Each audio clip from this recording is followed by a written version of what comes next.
Hello and welcome back to the commerce coach channel. आज हम बात करेंगे रिटायरमेंट ऑफ ए पार्टनर का SK Singh book question number 29 के बारे में। ओके, क्वेश्चन है basically revaluation account, partners capital और बैलेंस शीट बनाने बोल रहा है। चलिए क्वेश्चन पढ़ते हैं। क्वेश्चन में ABC पार्टनर है, B रिटायर कर रहा है। ABC 3:2:1 में वो डिस्ट्रीब्यूट करते थे अपना profit and loss. B retire करने के बाद A और C 5:1 में न्यू रेशियो उन्होंने डिसाइड कर लिया। Goodwill of the firm given है 90,000 रुपीज़, यानी पूरे फर्म का गुडविल 90,000 है। इससे क्या निकालना होता है? इससे जो पार्टनर जा रहा होता है उसका शेयर निकालना होता है। चूँकि क्वेश्चन में ओल्ड रेशियो और न्यू रेशियो दोनों दिया हुआ है, तो हमें सबसे पहले कैलकुलेशन ऑफ गेनिंग रेशियो निकालना होगा। कैलकुलेशन ऑफ गेनिंग रेशियो निकाले, new ratio minus old ratio that is equal to gaining ratio. A का 5/6 new ratio minus 3/6 old ratio, तो निकलता है 2/6। तो 2/6 से गेन कर रहा है ए। बी सी किस में आते हैं? तो सी का old ratio new ratio 1/6, old ratio 1/6, तो ये 0/6। तो इसमें सिर्फ और सिर्फ ए गेन कर रहा है, ओनली ए गेन्स, वो भी 2/6 से। अब हम गुडविल ऑफ द फर्म से सी का गुडविल निकाल लेते हैं। Goodwill of the firm into B share, sorry B का शेयर निकाल लेते हैं। तो 90,000 पूरा गुडविल ऑफ द फर्म दिया है, इंटू 2/6 ये बी का शेयर है, तो बी का हिस्सा निकलता है, शेयर निकलता है 30,000। और ये 30,000 जो गुडविल है वो पूरा का पूरा सिर्फ ए देगा, तो उसकी जनरल एंट्री बन जाएगी as capital account debit to B's capital 30,000। Okay, ये जब हम लोग जनरल पोस्टिंग करेंगे, पार्टनर्स कैपिटल बनाएंगे, तब काम आएगा। अब हम रिवैल्यूएशन अकाउंट में आते हैं। रिवैल्यूएशन अकाउंट तब बनाते हैं जब एसेट्स और लाइबिलिटीज़ में इंक्रीज और डिक्रीज होती है।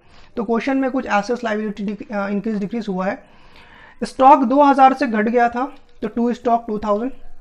बिल्डिंग 9200 से बढ़ गया था, तो बिल्डिंग बाय बिल्डिंग 9200 सॉरी।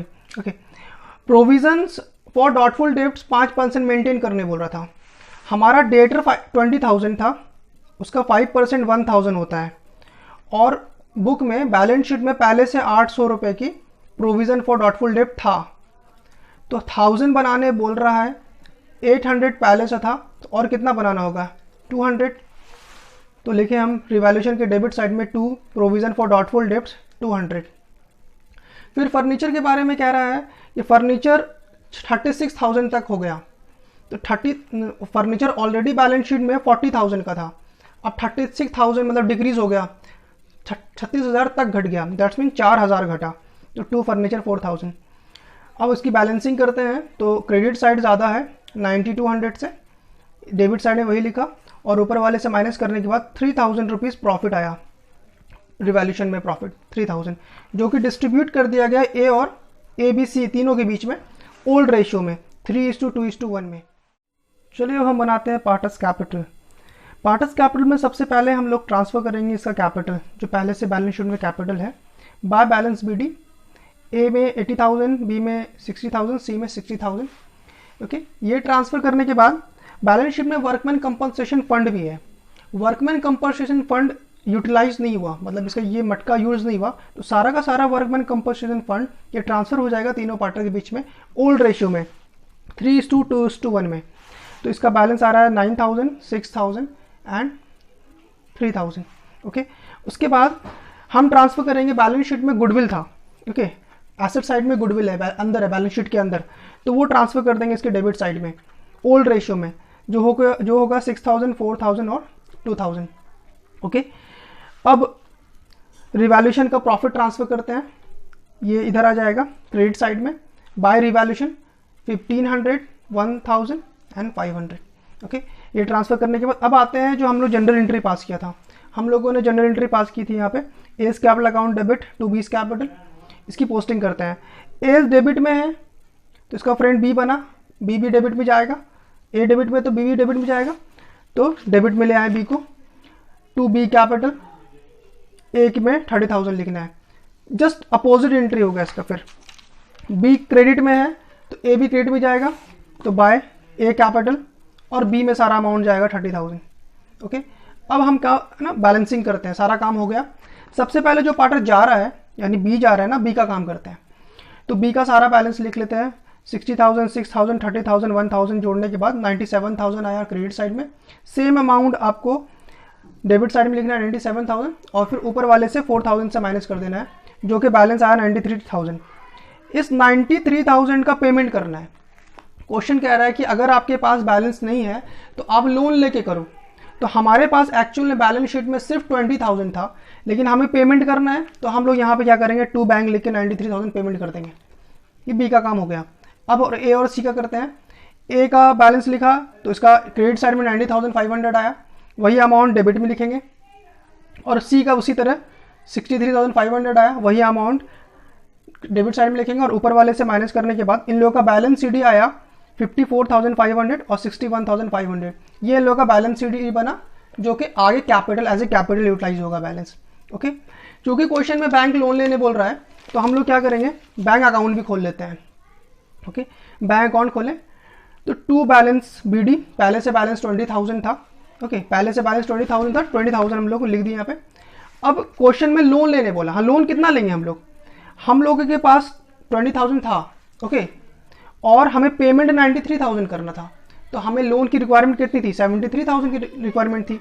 तो इसकी जनरल एंट्री क्या बनेगी लोन लेने की, इसकी जनरल एंट्री बनेगी bank account debit to bank loan, कितना 73,000।